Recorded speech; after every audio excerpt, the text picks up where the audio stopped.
it was a very fast realization that what you read in a paper about what a disease is like is very different from what you see in person and what the disease truly means to a person when they're sitting there in front of you. You are listening to the Two Disabled Dudes podcast. I'm Kyle Bryant. And I'm Sean Baumsark. Together, we're navigating life with disability. Welcome back to the Two Disabled Dudes podcast. This is episode 36. However, before we get into the episode, you may have seen the incredible announcement online. What? The Eichelkraut, the movie that Sean and I are both in, is available today for the first time. All February right. 26th. It's available in several countries throughout the world. There's a list that you can figure out where it's available and where to get it. So check out our show notes or go to theeichelkrautmovie.com and check that out. We did Race Across America, Sean, in 2010. Yeah, we did. And now the movie is available. And I mean, I'm a little biased, but I think it's a pretty good film. And it's a lot of fun. So everyone, you can go check it out right now. So we're going to give you a little bit of time, or maybe you could pause this episode and run and go buy the film. Run to the Amazon.com, I guess. Yeah, go ahead and or just pause this. Kyle and I will wait right here, and you can go buy it online. You can the same phone in your hand right now can be the same device that gives you access to the long-awaited film, The Eichelkraut. yeah. All right. So let's give everybody a little bit of time to do that, and so we'll just take a pause. We'll let's wait right here while you're out buying the film. All right. Cool. Welcome back. Nice. Cool. Okay. Well, what have we got going on today, Sean? Well, at the time of this release, so like Kyle said, this is episode 36. First posted on Monday, February 26th.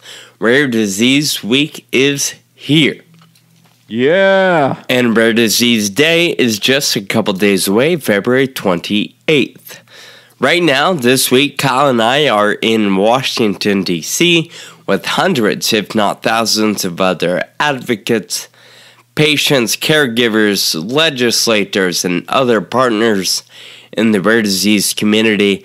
And we're all working toward and learning how we can keep making progress together.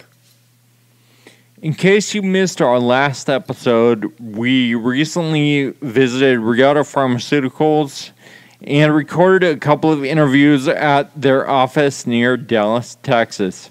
Our last episode, number 35, featured Reata's founder and CEO and their chief medical officer. Today, we're sharing another interview from that visit. This one is with Kara Eichelkraut. She is Reata's manager of patient advocacy. In this episode, or in this conversation, Shara... Shara? Who's that, dude? In this particular conversation, Kara not only shares an embarrassing story about me, but she also shares a lot of insight into the value of the patient community and the overall process of drug development. So without further ado, here is our conversation with Kara. We are still live at Reata. This time we're going to speak with Kara on all things patient engagement. But before we do that, just want to remind our listeners that we are still in front of a live audience. So say what's up, everybody. Yeah. Love it. Although I did say what's up, and nobody said what's up. All right. So we are here with Kara Eichelkraut. Is that how I pronounce your last name? Yep, I've heard many different variations, but you got it. That's why I didn't even try. Yeah. Kara with Sean went silent. He's like, "You take it." All right. Thanks for the backup, man. So Kara, can you tell us your title here at Reata? Yes, so I am the manager of patient advocacy here at Reata, so I handle all things patient community and patient advocacy related across all of our pipelines here. Nice. All right, so that's what we want to talk to you about. And, I feel like patient engagement is kind of a buzz phrase in patient advocacy. And so we kind of want to talk about what that is and how it works at Reata. And just I think before we get into that, we want to hear about you. Like where'd you grow up? Where'd you go to school? What's your family like? Stuff like that. Sure. Yeah, well, you are in my hometown now. I've grown up in Dallas, was born in Colorado, but I'm a Texan at heart for sure. I grew up here with my parents and an older brother and went to school at Texas A&M after kind of having a really, really amazing chemistry teacher in high school who got me interested in science. And so I went to Texas A&M and got my bachelor's in biomedical science. And after that, I was always really interested in the pharmaceutical world. My family has a history with working in the pharmaceutical industry, and so I kind of wanted to stay engaged with that. So I thought, okay, pharmaceutical world, I'm going to go work in pharmacy. Makes sense, right? That was a horrible idea. It is the worst job out there. It's tough, it's thankless, so I give major kudos to anybody out there who's a pharmacist or a pharmacy technician. So do you have experience in a pharmacy? Mm-hmm. Yeah. Yep, I spent about 9 months in a pharmacy, pulling prescriptions and counting pills and doing all of that stuff day in, day out. The worst job, though? Well, I worked at a gas station once, and that was pretty bad. All right, you probably win on that. Maybe not the worst job, but it is a tough job. It is not for everybody. It is tough. So I wanted to stay, like I said, in the pharmaceutical industry, and came to Reata and started to do just sort of some administrative work and helping with supporting a lot of the background paperwork that's involved with getting a clinical trial started up. So I started with doing that, picked up a few hobbies on the side, I guess, where I got involved with patients. Not Jeep Compass? No. So the Jeep actually isn't mine. So on the previous episode, Sean and Kyle were talking about their rides to the office and how somebody got to ride in a Viper and somebody else was lucky enough to ride in a Jeep Compass with me at a much slower pace. So yeah, I started working here at Reata doing a lot of administrative stuff, and one day I think I saw it come across my Facebook feed or something like that there was a 5K going on here in Dallas for mitochondrial disease, which is another area that we're doing research in. So I kind of thought, hey, we're doing research in this, we should get involved. Talked to a few people and said, anybody want to go to this 5K with me? And that was kind of the beginning of patient engagement. And we realized there that, wow, it makes a big difference when you start to interact with people and their families and their parents and patients. And, it makes a really, really big difference to us as a pharma company. And there's a huge amount of value to that. So that's where I got started and got involved in this role. Okay. Ed, who is your boss, told me a story one time about how you were drawing pictures of molecules or something to just, I don't know, for yourself or to pass the time. Normal hobbies. And he was like, hey, that's kind of good. That's a good way to communicate. I don't know. Can you tell us a little bit about that story? Yeah, sure. So, I was helping out with a lot of the time-consuming paperwork and whatnot, but when I had some downtime, I was curious, I'm working for a pharmaceutical company. How do these drugs work? That should be pretty important to know. So I started doing some reading on the molecules and talking to a few people around the company, trying to figure out how do these drugs work and what are these diseases. And my parents would ask, on a pretty regular basis, so what are you doing at work? What is your job again? What did we pay for you to college for you to go do? And I would come home and try to explain to them, oh, this is the drug, this is how it works, this is the disease. And it's hard to do in words. So I started to create little cartoons that would show that. Just like I said, when I had some downtime at the office, and Ed, who is my current boss, saw that and said, you know what, we could actually use this to educate some of the nurses that we work with and some of the patients that come in and, just let them know how it works. Nice. I like it. That'd probably be helpful for me if I could take a copy of those. That'd be great. I can hook you up. Yeah. Do you have like a diagram for RTA 408? I've made them for just our molecules in general because 402 and 408 work in similar ways. So I could hook you guys up with that. We don't have anything published, it's not valuable yet if you get a signed piece of my artwork, but So going back to that 5K you mentioned, you talked about how a few of you went and you showed up and you realized the impact it can have. What made the realization even possible? What do you mean by you realize there's actually something to this getting involved, the community idea? So initially, the idea was to go and, we could tell patients who were there about our clinical trial for mitochondrial disease. That'd be a great way to get in front of some people. But it was a very fast realization that what you read in a paper about what a disease is like is very different from what you see in person and what the disease truly means to a person when they're sitting there in front of you. And so, like I said, the initial reason for going was to spread some information about the clinical trial, but we realized that there was a lot of information that we could bring back from the patients into our office to learn more about the disease and, what is truly impactful about that disease and how does it affect patients. So why is patient engagement valuable to Reata or to a pharma company? How much time you got? Because there's a lot of ways. I guess you kind of answered that specifically in the last comment about the 5K, but that it helps understand, right? But are there other ways that patient engagement is valuable in the whole drug development process? Oh, yeah. So there's the obvious way that a lot of people think about, and that's the participation in a clinical trial. We can't get that anywhere else. So that's hugely valuable. And then there's some things that are maybe less obvious that are still extremely valuable to us that can come from a patient community. So, like for instance, the Friedreich's Ataxia Research Alliance, FARA, has a patient registry for FA patients.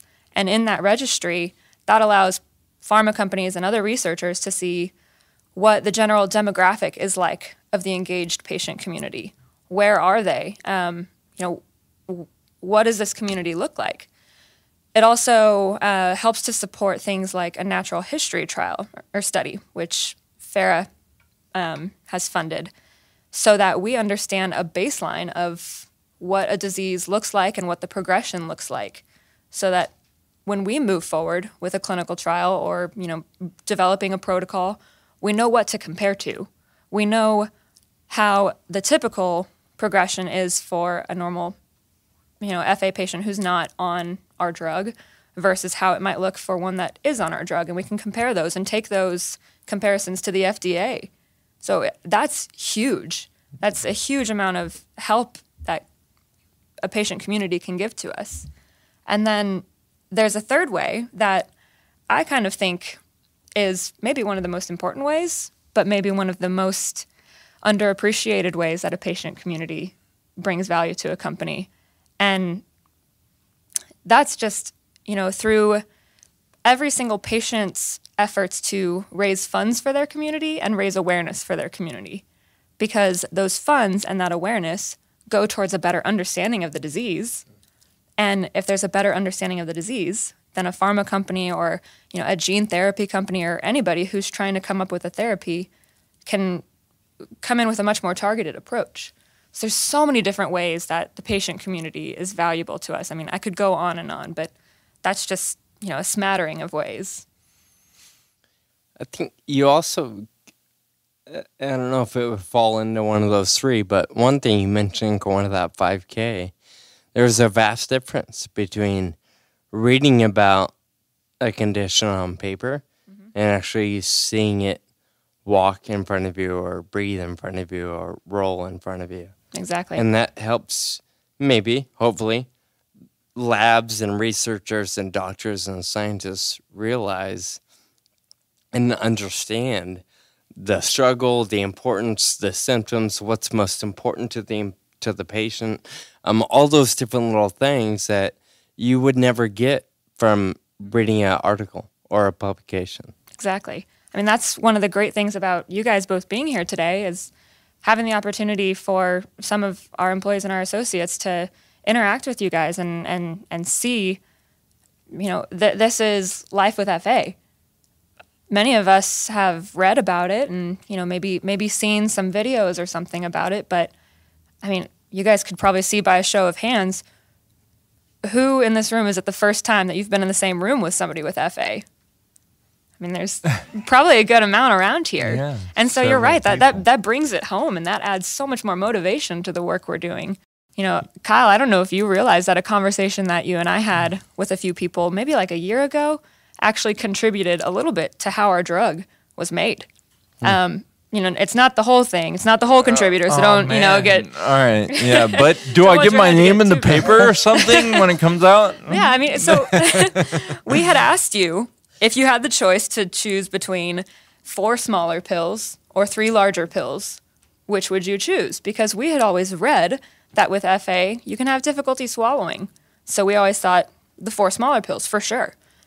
We asked you that question, and you said for you'd rather pick up something bigger because of the dexterity. Right. And you'd be more likely to be adherent to the drug and take it when you're supposed to if it's larger. And so we went with 3 larger pills. Now, there's probably many other reasons, like I said, but you were a contributor to that. So those type of insights bring a lot back to us. You told us a story about how Farah approached Reata with the idea, or with an inquiry about some technology that Reata might have too, and that kind of spurred Reata to look into it a little more, right? Mm-hmm. Can you tell us a little bit about that story? Sure. So I've gotten some bits and pieces, so I'll tell it to the best of my ability, but it's a pretty cool story, I think, and kind of touches on that less obvious piece that the patient community plays in raising funds that go towards research. So, way back when, Farah had funded a research grant that ended up telling us that this pathway called NRF2 is downregulated in FA patients. And that grant was funded from most of the grassroots efforts and the fundraising efforts that the community had done. So knowing this, that NRF2 is downregulated in FA patients, one of the board members of FARA started to do a little research, started to look into it a little bit, and she found this little company called Reata who had a drug that was supposed to activate NRF2 and, turn it back up. So she put those, connected those dots together and said, okay, in FA, NRF2 is downregulated. There's a company that has a drug that activates it, turns it back up. Maybe that could be a treatment option. And so Farah came to the Reata office and gave a little presentation on, what is Friedreich's ataxia and what does it look like, and here is what we know about NRF2, and you guys have an NRF2 activator that could be a treatment. We're getting there. And it came to us and told us about all the tools that they had, like the patient registry, like the natural history study, and the fact that they had connections at the FDA already, and all of these tools that they had to help us if we would move forward with the clinical trial. So fast forward a little bit, Reata set up a meeting with Farah to meet face-to-face and really sit down and talk about, okay, if we're going to do this, how is it going to get done? That was in, I believe, April of 2014, and the clinical trial was opened up in November of 2014. Wow. So I think that just really shows that, all these, the fundraising events and the awareness events that go towards research really do translate towards potential treatments and cures for diseases. I think that's huge and really powerful, and I hope that anybody out there listening recognizes how much of a difference they can make by holding that bake sale that goes towards research and then goes towards a potential treatment. Right. I think it also speaks to the power of an advocacy organization in general. Like all these pharma companies, including Reata, I mean, there's a million things out there that you could do. But FARA, for example, or any other advocacy organization, they're focused on their one disease. So they have the ability to know everything there is to know about this one thing. And then they can go and tap on Reata's shoulder and be like, look, I think you should look at this because we know so much. Like we want to, leverage the technology that you have.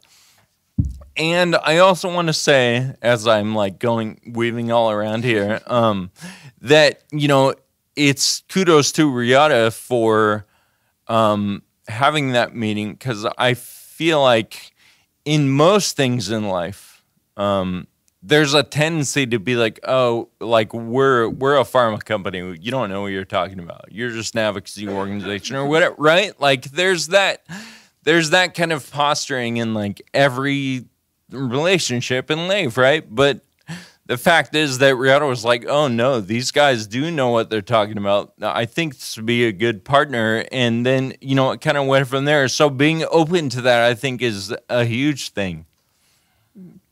I mean, we recognize that we can't do anything without the patient community. I mean, we could, but it would take a whole lot longer and a whole lot more money and a whole lot more effort. So you guys are truly the tool for us being able to do what we are doing today. Awesome.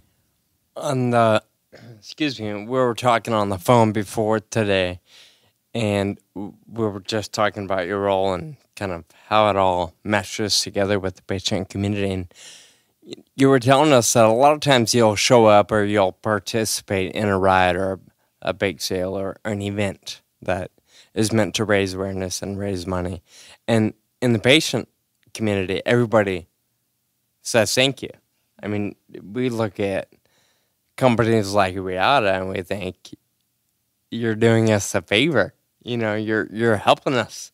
But you talked about that thank you having a little bit of a different perspective. Can you talk about that a little bit? Yeah, sure. I mean, you're right. At every event I go to, there's always at least a few people who come up and say, thank you, Reata, for being here. Thank you for what you're doing. And I'm left almost a little bit speechless because the true thanks is really to you guys. We're working towards the same goal together, the same goal of finding a treatment for this disease. And we're on the same team. So, I mean, it's good to thank your team members, but we're not doing all the heavy lifting. You guys have done a lot of that for us. Since we're in Texas, I'll make this into a football analogy for you guys. But the Dallas Cowboys, they're not going to win the Super Bowl if they only have. Yeah. You're right. Okay, this season that might be accurate, but they're not going to win the Super Bowl if they only have a good defense or only have a good offense. And so, if the patient community is the offense and the drug companies are the defense, you got to have both, and they've both got to be strong, and they've got to work together if you're going to get to that end game of winning the Super Bowl 2019. Maybe next year. So what does patient engagement look like for you and for Reata? Like, what do you actually do to carry out, like, patient engagement, as we're going to call it, as it's called in the industry? Yeah. You mentioned earlier that patient engagement is kind of, a buzzword or a hot topic word, and it can be. And so we're trying to do everything we can to really take patient engagement seriously. And we try to, even though we're a small company, we're less than 100 people working on what seems like 1,000 different diseases now.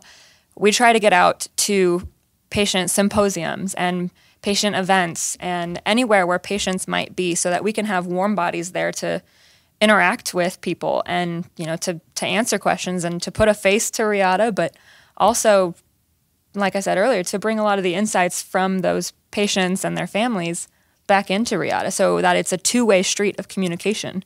It's not just us pushing out information to people. It's also bringing information back in that we wouldn't be able to get if we didn't get to that level of engagement with patients.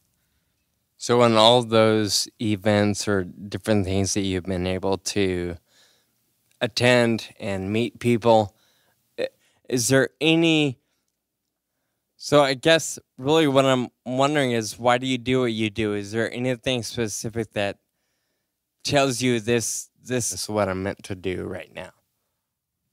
Yes. I feel that every single time that I go to any event and interact with any patient. But there is one time that sticks out in my mind. I went to one of the ride taxi events in California, and I saw a girl there who I had seen a couple of other times at symposiums or meetings, and we had talked for a couple minutes. And so her and I were just chatting at this ride, catching up like old college roommates or something.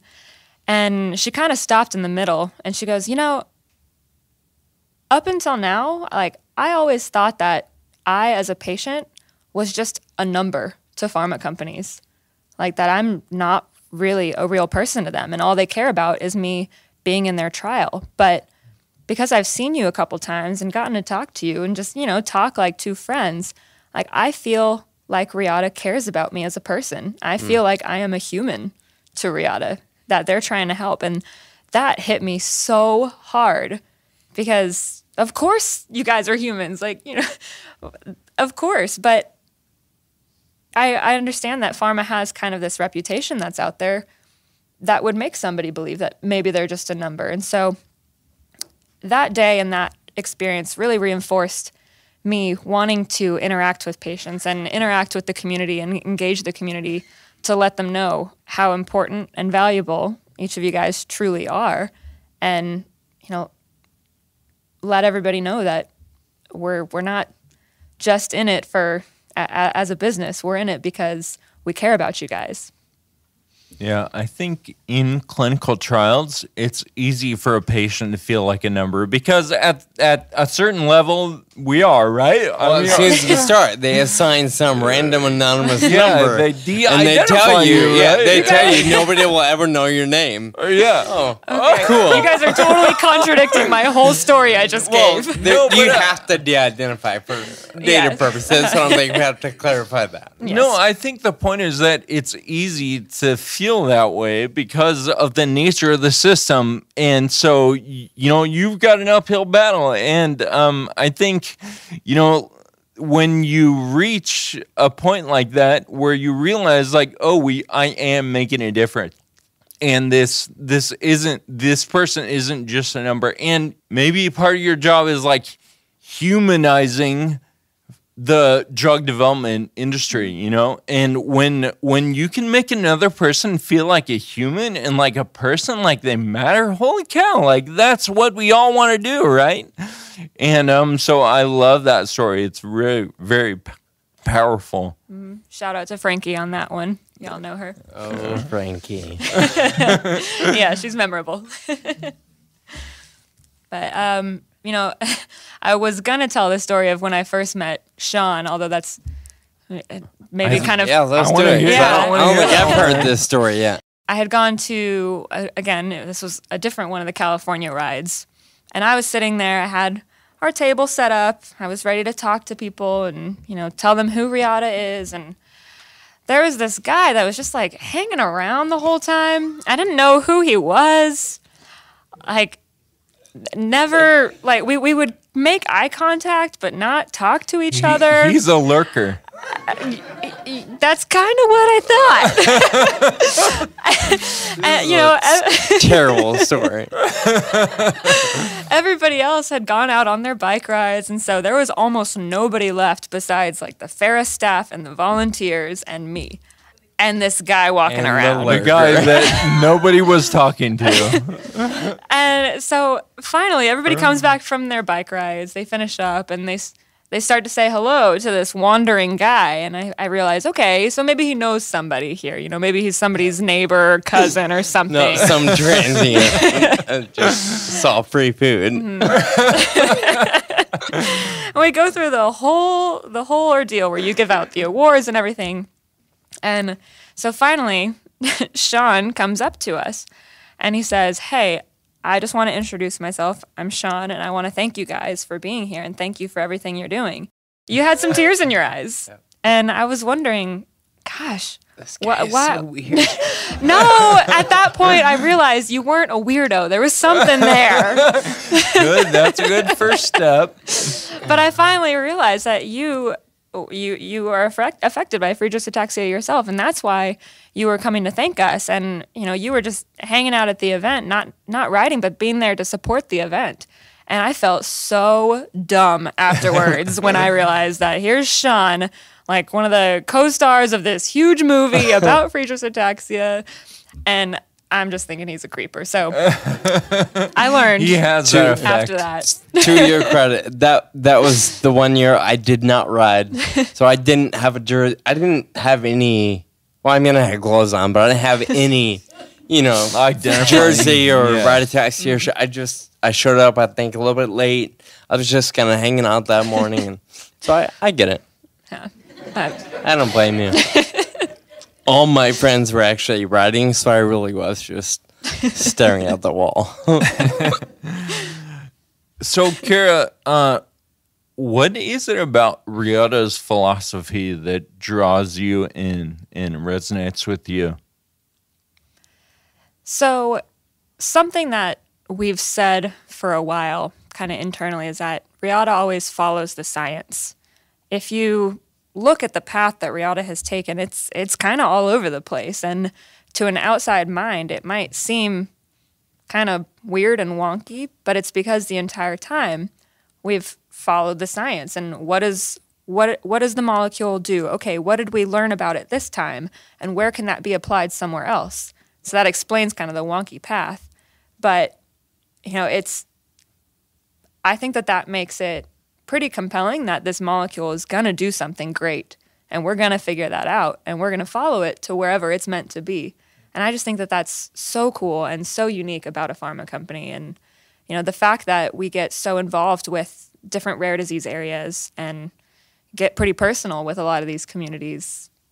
I've got a really strong tie now to you guys and a huge emotional commitment to this whole thing. And so because of those two things, I've loved working here and, plan to continue to do so as long as they'll keep me. So, yeah. So I think as we get to one where we begin wrapping up, you may have said it in a roundabout way, but to ask the question more specifically, why do you do what you do? Why does Kara keep this job?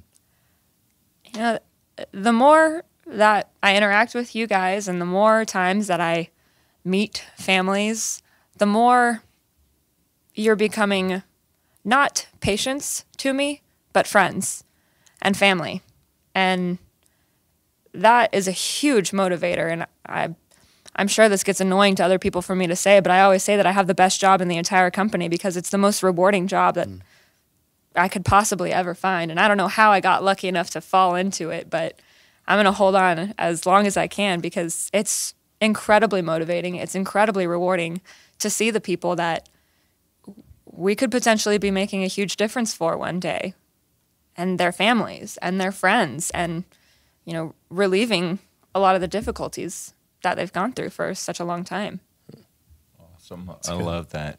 And it just speaks to, like I mentioned earlier, the relationship between Reata and the FA community and Farah, and every person in the community. And, we knock on the door and say, hey, we're coming over. We want to talk about Friedreich's ataxia. And the door is always open from our perspective. And we really appreciate that. And I just think it's an incredible relationship, and you're a big part of it. So thank you. Oh, thanks, guys. So talk about the main event that Reata's behind here in Dallas. Yeah. So Reata Riata's been at every bike ride that we've had, every ride taxi for the last, since we've been engaged to get engaged. Mm-hmm. Are we engaged? I guess so. Yeah. All right. Waiting for the ring then. Come on, where's the bling?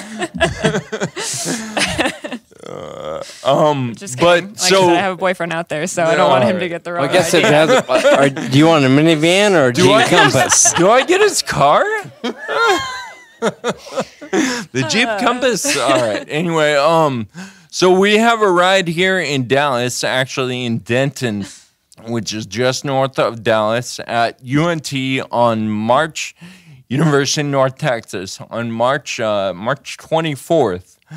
And so Reata will be there. We're also going to have awesome food from Outback Steakhouse and Grub Burger, and lots of participants in fundraising. So if you want to participate, you can find out more at ridetaxi.org/Dallas. For the cyclists, there's a 2-mile route that anyone can participate in, and then there's a 25-mile and a 50-mile. And so you find out more information, sign up. And Kara, you actually rode the 50-mile last year, was it? No, yeah, I did do the 50-mile route last year. Yeah, and then right when you got off your bike, I said, here's the microphone. Can you say some words on behalf of Reata? Mm-hmm. And so how was that? Yeah, you threw a little bit of a surprise at me there. I decided to do the 50-mile route because one of my friends in the lab, who I won't call out here, said, Kara, if you do the 50-mile route, I'll do it with you. And I said, okay, but only if you promise you're going to do it too. So we're going to do this together because I have not been on a bike since college. Oh. I take spin classes, but that does not equate. So yeah, I'll do it if you do it. So I show up that morning, ready for 50 miles. 2 of our riders had already gone off, and I mean, one of them is an Ironman and one of them is a triathlete, so I wasn't going to keep up with them. I'm sitting there wondering, where is my friend? And he calls me. He goes, oh, sorry, I got stuck in traffic. So I had to decide, okay, I mean, do I sit around and wait for him and then just do the shorter route? There's no way I can do this 50-mile ride. I mean, I haven't even been on a bike in years. But you guys had done a screening of the Ataxian just the night before, and so here I am watching a movie of you guys who have Friedreich's ataxia cycling across the entire United States in 7 days, and I'm telling myself I can't ride 50 miles one day. So I kind of gave myself a little kick in the butt and did it. And awesome. It was really, really tough, but finished eventually. And then you surprised me with an impromptu speech. Thanks. You knocked it out of the park. And, we really appreciate the grit. And like you committed to something for yourself, right? And you're going to follow through on that. And, I think I personally really admire that. And I think it's something that's important for the FA community to realize, like, all the people behind this, at Reata and in the community are committed and ready to do whatever it takes, even if it's ride a bike 50 miles. If that's all it takes, I think every single person in this room would do that. And for the record, you don't have to ride. If you just want to hang out and lurk, that's fine too. We've already, I do it.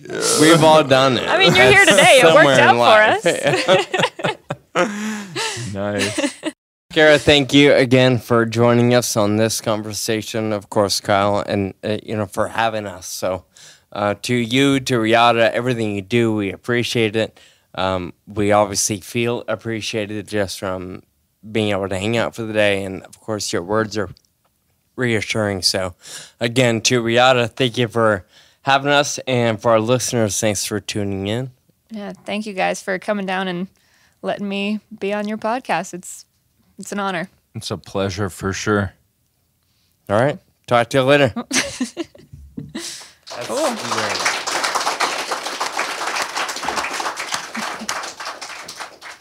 All right.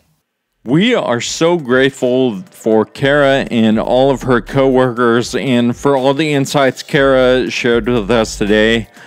Just a reminder before we go, the Ataxian movie is now widely available, so be sure to check out our show notes for details on where you can get it. Thank you for listening to the Two Disabled Dudes podcast. Find us online at twodisableddudes.com. And please subscribe and review on Apple Podcasts. We'd like to hear from you. You can find us on Facebook, Twitter, and Instagram. Special thanks to our audio producer, Jake Tompkins, who also composed the music. Until next time, keep living with urgency.